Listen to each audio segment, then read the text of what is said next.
போதுமா?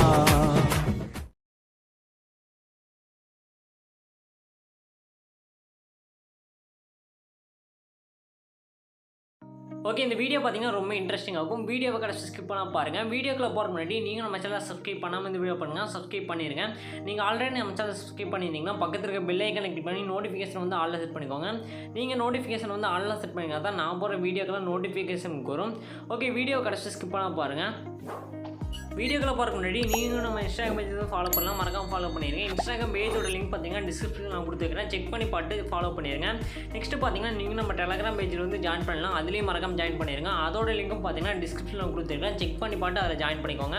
அதில் பார்த்தீங்கன்னா நான் வந்து எல்லா மெட்டீரியல் டேரெக்டாக அனுப்பிட்டு இருக்கேன், நீங்கள் மறக்காம செக் பண்ணி பார்த்து அதில் வந்து ஜாயின் பண்ணிக்கோங்க. ஓகே, இப்போ நம்ம டேரெக்டாக வீடியோக்குள்ளே போகலாம். இந்த வீடியோ வந்து நம்ம டேரெக்டாக ஈஸியாக எடிட் பண்ண போகிறோம். இதுக்கு நீங்கள் அலைட் மோஷன் ஆப் தான் யூஸ் பண்ண போகிறீங்க, அதில் தான் நம்ம ஈஸியாக எடிட் பண்ண போகிறோம். இதோட ப்ரீசெட் பார்த்தீங்கன்னா ஃபுல் ப்ராஜெக்டோட லிங்க்கும் பார்த்தீங்கன்னா டிஸ்கிரிப்ஷனில் வந்து ஒரே லிங்காக தந்துருக்கேன், அதை டவுன்லோட் பண்ணிக்கோங்க. அது ஜஸ்ட்டு கிளிக் பண்ணிங்கனாவே போதும், அலைட் மோஷனில் வந்து இம்போர்ட் ஆயிரும்.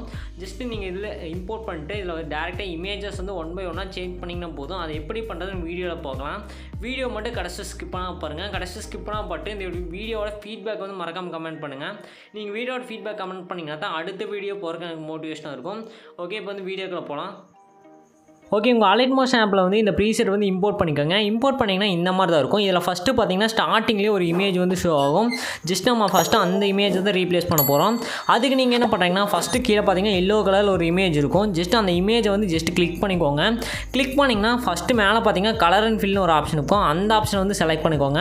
அந்த ஆப்ஷனை செலக்ட் பண்ணிங்கன்னா கீழே பார்த்தீங்கன்னா ஃபிலிம் மாதிரி ஒரு ஆப்ஷன் இருக்கும் சைடில் ரைட் சைடு, அதை செலக்ட் பண்ணுங்கள். அதை செலக்ட் பண்ணிட்டு உங்களுக்கு தேவையான இமேஜ் வந்து செலக்ட் பண்ணிக்கோங்க. இப்போ நான் இமேஜ் வந்து ஒரு இமேஜ் ஆட் பண்ணியிருப்பேன். இப்போ நம்ம என்ன பண்ண போகிறோம், ரீப்ளேஸ் தான் பண்ண போகிறோம். உங்களுக்கு வந்து வேறு இமேஜ் வந்து நீங்கள் வேணும்னு நினச்சிங்கன்னா அந்த இமேஜ் வந்து ஆட் பண்ணிக்கோங்க. அதாவது ஜஸ்ட் ரீப்ளேஸ் பண்ணிக்கோங்க, ரொம்ப சிம்பிள் தான். ஜஸ்ட் நீங்கள் வந்து ரீப்ளேஸ் பண்ணிங்கன்னா மட்டும் போதும். ஓகே, ஃபஸ்ட் இமேஜ் வந்து இந்த மாதிரி ரீப்ளேஸ் பண்ணிக்கோங்க. நெக்ஸ்ட்டு பார்த்தீங்கன்னா அப்படியே ஸ்க்ரால் பண்ணிட்டு வந்தீங்கன்னா இதில் வந்து குரூப் இருக்கும், மொத்தம் 3 குரூப் பார்த்தீங்கன்னா இதில் இருக்கும். நீங்கள் பார்த்தீங்கன்னா தெரியும், ஒரு ஆரஞ்சு கலரில் இருக்கும், அது 3மே குரூப் தான். அந்த குரூப்பில் வந்து நெக்ஸ்ட் நம்ம டேரெக்டாக எப்படி வந்து இமேஜ் வந்து சேஞ்ச் பண்ணுறதுன்னு பார்க்கலாம். ஜஸ்ட் நீங்கள் என்ன பண்ணுறீங்கன்னா அந்த குரூப்பை வந்து செலக்ட் பண்ணிக்கோங்க. ஸ்க்ரால் பண்ணிட்டு அந்த குரூப்பை வந்து செலக்ட் பண்ணிக்கோங்க. அந்த குரூப்பை கிளிக் பண்ணிங்கனாவே எடிட் குரூப்னு கீழே ஒரு ஆப்ஷன் வரும், அதில் வந்து போய்க்கோங்க. எடிட் குரூப்பில் போனீங்கன்னா இதில் ஆட் பண்ணிக்கிற இமேஜ் பார்த்தீங்கன்னா அதில் வந்து ஷோ ஆகும். ஜஸ்ட் நம்ம டேரெக்டாக அந்த இமேஜை ரீப்ளேஸ் பண்ணிக்கலாம். ஓகே, இப்போ நான் வந்து குரூப்பை வந்து செலக்ட் பண்ணிக்கிறேன். குரூப்பை செலக்ட் பண்ணிட்டு எடிட் குரூப் அந்த ஆப்ஷனில் வந்து நான் போய்க்கிறேன்.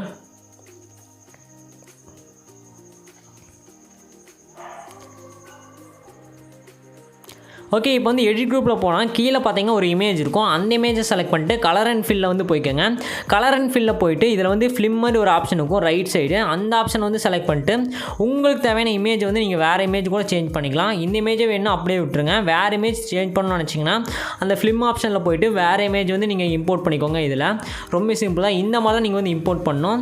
ஓகே, இந்த மாதிரி நீங்கள் அந்த 3 குரூப்லேயே இம்போர்ட் பண்ணுற மாதிரி இருக்கும், அதாவது ரீப்ளேஸ் பண்ணுற மாதிரி இருக்கும். ஆல்ரெடி நான் வந்து க்ரியேட் பண்ணி தான் வச்சுருப்பேன். ஜஸ்ட்டு நீங்கள் ரீப்ளேஸ் பண்ணிங்கனாவே போதும். இந்த மாதிரி அந்த மொத்தம் 3 குரூப்லேயும் பார்த்தீங்கன்னா ரீப்ளேஸ் பண்ணிடுங்க. ரொம்ப சிம்பிள் தான். ஜஸ்ட்டு 1 by 1 ஒவ்வொரு குரூப்பையும் செலக்ட் பண்ணிட்டு எடிட் குரூப்பில் போயிட்டு நீங்கள் வந்து ரீப்ளேஸ் பண்ணிக்கோங்க. நெக்ஸ்ட்டு வந்து குரூப்லலாம் ரீப்ளேஸ் பண்ணதுக்கப்புறம் பார்த்தீங்கன்னா இமேஜ் வந்து நெக்ஸ்ட்டு பார்த்தீங்கன்னா இருக்கும், அந்த இமேஜை நீங்கள் வந்து ரீப்ளேஸ் பண்ணிக்கலாம். அந்த இமேஜை 1 by 1 செலக்ட் பண்ணிட்டு நீங்கள் வந்து ரீப்ளேஸ் பண்ணிக்க முடியும். ரொம்ப சிம்பிள் தான். ஓகே, நெக்ஸ்ட்டு குரூப்புக்கு அப்புறம் பார்த்தீங்கன்னா இன்னும் சில இமேஜஸ் இருக்கும், அந்த இமேஜும் இதே மெத்தடில் தான் நீங்கள் வந்து ரீப்ளேஸ் பண்ணணும். ஜஸ்ட் அந்த இமேஜை வந்து செலக்ட் பண்ணிட்டு கலர் அண்ட் ஃபில்லில் போயிட்டு அந்த ஃபிலிம் ஆப்ஷனை செலக்ட் பண்ணிட்டு நீங்கள் வந்து உங்களுக்கு தேவையான இமேஜ் வந்து இதில் ஆட் பண்ணிக்கலாம். அவ்வளோதான், ரொம்ப சிம்பிள் தான். இந்த மாதிரி எல்லா இமேஜையும் சேஞ்ச் பண்ணிங்கனாவே போதும், எல்லா எடிட்டும் முடிஞ்சு. நெக்ஸ்ட் நம்ம இப்போ ஃபைனலாக என்ன பண்ண போகிறோம்னா சிசி வந்து காப்பி பண்ணி பேஸ்ட் பண்ண போகிறோம். அதாவது உங்கள் இமேஜோட குவாலிட்டி பார்த்தீங்கன்னா அதிகப்படுத்துறதுக்கு தான் நம்ம சிசி வந்து காப்பி பண்ணி பேஸ்ட் பண்ண போகிறோம். இதோட ப்ரீசெட் லிங்க்கும் பார்த்தீங்கன்னா டிஸ்கிரிப்ஷனில் கொடுத்துருக்கிறேன், செக் பண்ணி பார்த்துங்க. இப்போ வந்து அந்த ப்ரீசெட் வந்து ஓப்பன் பண்ணிக்கிறேன். சிசி ப்ரீசெட்டை ஓப்பன் பண்ணிட்டு இந்த 3 லேயர் இருக்கும், அந்த 3 லேயரே காப்பி பண்ணிக்கோங்க. காப்பி பண்ணிவிட்டு ப்ளஸ் போர்டு ஒரு பாக்ஸ் இருக்கும், அதை செலக்ட் பண்ணிட்டு காப்பி 3 லேயர்னு ஒரு ஆப்ஷன் பார்த்தீங்கன்னா அதில் வந்து ஷோ ஆகும், அந்த ஆப்ஷன் வந்து செலக்ட் பண்ணிடுங்க. காப்பி 3 லேயர் வந்து கொடுத்தீங்கன்னாவே அந்த 3 லேயர் காப்பி ஆகும். நெக்ஸ்ட் நீங்கள் எடிட் பண்ணிட்டு அந்த ப்ரீசெட் வந்து ஓப்பன் பண்ணிக்கோங்க. நான் வந்து ஓப்பன் பண்ணிக்கிறேன். இங்கே வந்து ப்ளஸ் போர்டு பாக்ஸை செலக்ட் பண்ணிட்டு பேஸ்ட்டு 3 லேயர்ஸ் வந்து கொடுத்துருங்க. ஓகே, நீங்கள் வந்து பேஸ்ட் ரிலேஷன் கொடுத்தீங்கன்னாவே அந்த சிசி வந்து இப்போ வந்து அப்ளை ஆகிருக்கும். இப்போ இமேஜோட குவாலிட்டி பார்த்தீங்கன்னா தெரியும், செம்மையாக இருக்குது. இதை வந்து ட்ரை பண்ணி பாருங்கள். ட்ரை பண்ணி பார்த்து இந்த வீடியோட ஃபீட்பேக் கமெண்ட் பண்ணுங்கள். ஓகே, இப்போ நம்ம எல்லாமே எடிட் பண்ணி முடிச்சாச்சு. ரொம்ப சிம்பிள் தான். ஜஸ்ட் நம்ம பார்த்தீங்கன்னா இம்போர்ட் மட்டும் தான் பண்ணோம். நெக்ஸ்ட்டு பார்த்தீங்கன்னா நம்ம வந்து டேரெக்டாக இந்த வீடியோ வந்து எப்படி எக்ஸ்போர்ட் பண்ணுறதை பார்க்க போகிறோம். மேலே பார்த்தீங்கன்னா செட்டிங்ஸ் பார்த்தால ஷேர் ஐக்கான் இருக்கும். அந்த ஷேர் ஐக்கான் யூஸ் பண்ணி தான் இந்த வீடியோ வந்து நம்ம ஈஸியாக எக்ஸ்போர்ட் பண்ண போகிறோம். நீங்கள் எடிட் பண்ணதுக்கப்புறம் அதை செலக்ட் பண்ணுங்கள். இந்த மாதிரி வீடியோன்னு ஒரு ஆப்ஷன் வரும். வீடியோக்கு சைடில் பார்த்தீங்கன்னா சின்னதாக ஒரு ஏரோ இருக்கும். அந்த ஏரோ செலக்ட் பண்ணிடுங்க. இதில் ரெசல்யூஷன் வந்து 1080 வச்சுருங்க. கோடிக் ஃபஸ்ட் செலக்ட் பண்ணுங்கள். ஃப்ரேம் ரேட் ஃபுல் வச்சுருங்க. குவாலிட்டி ஃபுல்லாக வச்சுருங்க. இதெல்லாம் செலக்ட் பண்ணிட்டு கீழே எக்ஸ்போர்ட்னு ஒரு ஆப்ஷன் இருக்கும். அதை செலக்ட் பண்ணுங்கள். இந்த வீடியோ எக்ஸ்போர்ட் ஆயிரும். ஓகே ஃப்ரெண்ட்ஸ், இந்த வீடியோவில் தான். இந்த வீடியோ உங்களுக்கு பிடிக்குன்னு நினைக்கிறேன். அடுத்த ஒரு சூப்பரான வீடியோவில் பார்க்கலாம். பாய்.